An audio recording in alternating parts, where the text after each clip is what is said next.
लग्नात योग्य मानपान न केल्याच्या कारणावरून आणि जागा खरेदीसाठी माहेरहून पैसे आणण्यासाठी छळ करत विवाहितेला आत्महत्या करण्यास प्रवृत्त केल्याप्रकरणी इचलकरंजी शिवाजीनगर पोलीस ठाण्यात गुन्हा नोंद करण्यात आला आहे।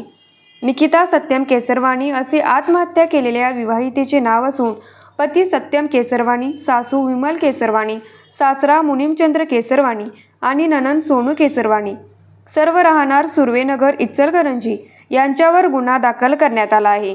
या प्रकरणी राजकुमार केसरवाणी यांनी फिर्याद दिली आहे।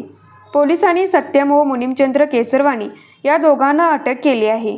याबाबत अधिक माहिती अशी, सत्यम आणि निकिता यांचा 2019 मध्ये विवाह झाला होता।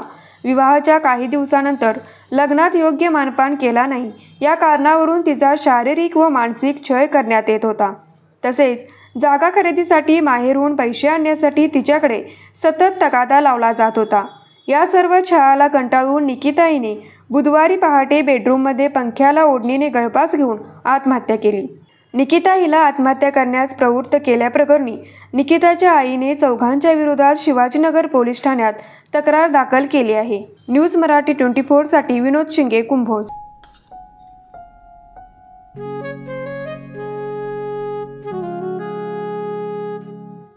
बाबा, आज येताना बासुंदी घेऊन या ना।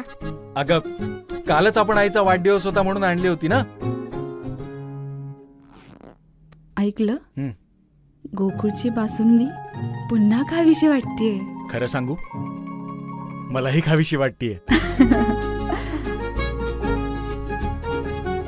पुन्हा पुन्हा खावीशी वाटणारी गोकुळ बासुंदी।